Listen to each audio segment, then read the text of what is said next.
Good job! Pero sa chemistry, ang definition ng matter is anything that has mass and volume or simply takes up space. Ang mga most known na states of matter ay ang solid, liquid, gas, pero may isa pang state na kabilang sa fundamental state of matter, which is plasma.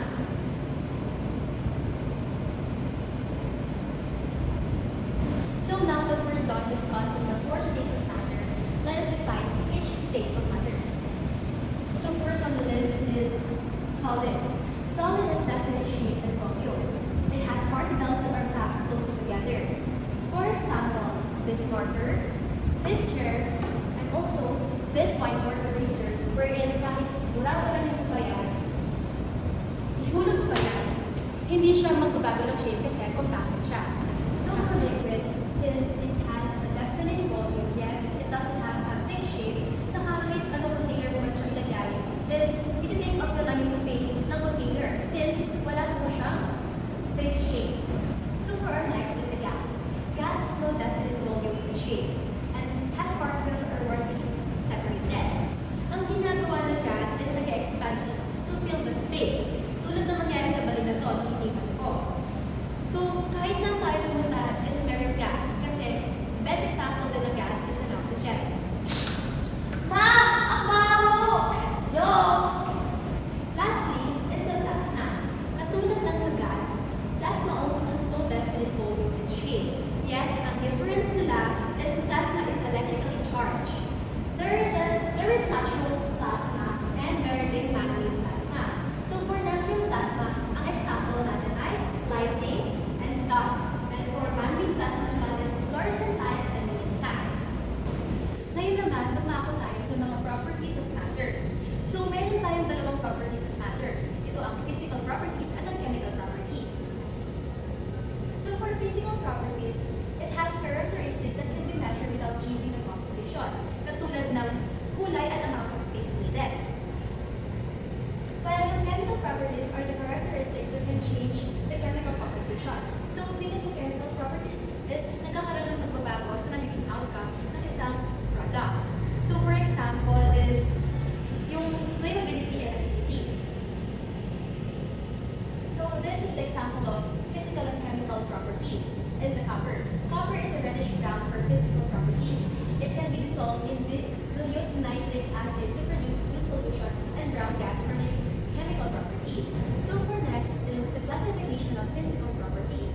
So sa physical properties, meron tayong tinatawag na extensive and intensive. So for extensive properties depend on the amount of matter a sample contains. So ang extensive ay dinidepende sa amount ng substance na iniintro ng mass, weight,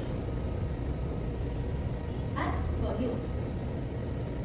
So for intensive naman, intensive properties do not depend on the amount of matter a sample contains. So in short, ang intensive ay hindi nagdedepend sa mismong substance, yet nagdedepende ito sa kulay, melting point, boiling point, and physical state. Ngayon, dito naman tayo sa dalawang klase ng changes of matter, ang chemical change at physical change.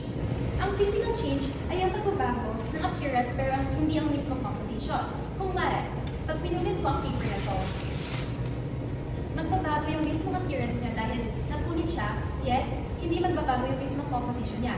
It's still a paper. While ang chemical change naman is nagbabago na yung appearance at nagbabago yung composition. So, once sinunod ko yung paper na to, is nagbabago yung mismong appearance niya and composition niya, wherein yung paper is nag-turn siya into ashes. That is an example of chemical change. Students, ready na ba? Yes, ma'am! Caring! So for classification of matter, we have two kinds. These are pure substance and mixture. So for pure substance, it has only one kind of element or compound. So in simple terms, isa lang ng element niya. Pure substance is water. So for a water to be called as a pure substance, it must only contain water compounds, which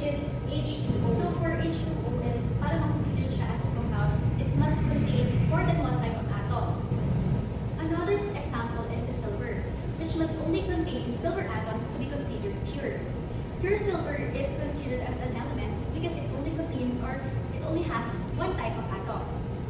So next is mixture, which consists of two or more substances.